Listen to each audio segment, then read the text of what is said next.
نظر جھکائے خوبے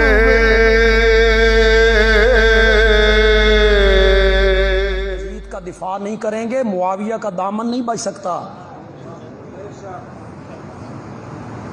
آپ کی مسجد کا خطیب ہو، سچی سی بات کرنا، دل پہ ہاتھ رکھ کے بولنا، آپ کی مسجد کا خطیب ہو، عالم ہو، شیخ الحدیث ہو، بزرگ ہو، معزز ہو، محترم ہو، مکرم ہو، متقی ہو، پرہیزگار ہو، شب زندہ دار ہو، تہجد گزار ہو، اس کا بیٹا کبوتر باز ہو، زانی ہو، شرابی ہو، اور وہ عالم اپنے بیٹے کو ممبر پہ بٹھائے جمعے کے دن کہ پتر خطبہ دے جمعے دا، کیا کہو گے؟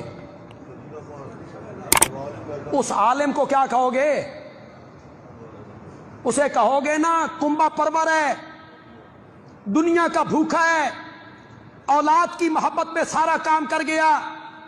اگر آج کوئی متقی عالم ممبر پہ اپنے زانی بیٹے کو بٹھاتا ہے تو لوگ اس کو برا بھلا کہتے ہیں. اگر یزید ویسا ہوتا جیسے تم کہہ رہے ہو تو معاویہ جیسا صحابی اسے خلافت میں بٹھاتا. صحابی نے یہ کام کیوں کیا؟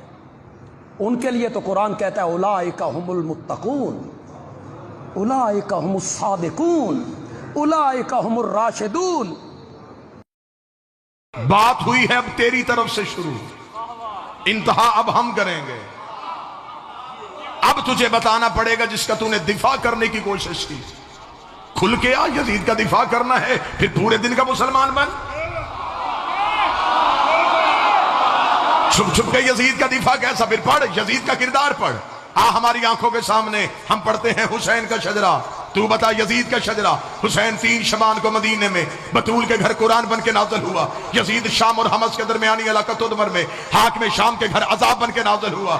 یزید کو پیدا ہوتے ہی گھٹی شراب کی دی گئی. حسین نے پیدا ہوتے ہی رسول کی زبان چوسی. یزید کا نانا بجدل عیسائی خاندان سے تھا. حسین کا نانا سید المرسلین ہاشمی خاندان سے تھا. یزید کی ماں میسون جس کے ناچ گانے کو پسند کر کے حاکم شام نے اس کے ساتھ نکاح کیا تھا. حسین کی ماں وہ زہرا تھی جو ایک لمحے کے لیے سجدے سے فراموش رہی، جس کے حیا کا نام قرآن تھا، جس کے نوکر کا نام جبرائیل تھا. یزید کا دادا ساری زندگی مخالفت رسول کرتا رہا. حسین کا دادا ابو طالب ساری زندگی حفاظت رسول کرتا رہا. یزید کی دادی ہندا جس نے رسول کے چچا حمزہ کا کلیجہ چبایا. حسین کی دادی فاطمہ بنت اسد جس کی قبر میں رسول لیٹا، جس کو کفن محمد کے کرتے کا ملا. یزید کا ایک ہی بھائی تھا جو پاگل ہو کے مر گیا. حسین کا بھائی حسن مسند امامت کا تاجدار بن گیا. یزید کا شجرہ خبیثہ تھا، حسین کا شجرہ طیبہ تھا. یزید فاسق تھا، میرا حسین روزے دار تھا. یزید فاجر تھا، حسین نمازی تھا. اس لیے 26 رجب کو ولید کے دربار میں کھڑے ہو کے حسین نے یہ جملہ کہا تھا، اور ولید لکھ یزید سے میں تیری بیعت کروں تو کروں کیسے؟ میرے بابے جیسا تیرا بابا نہیں، میرے دادے جیسا تیرا دادا نہیں، میری ماں جیسی تیری ماں نہیں، تجھ جیسا میں نہیں، مجھ جیسا تو نہیں. اپنے لاکھوں لے کے تو آ، اپنے 72 لے کے میں آتا ہوں. قیامت تک کے لیے ہر حلال زادے کو یہ کہنے پہ مجبور کروں گا حسین زندہ باد ہے.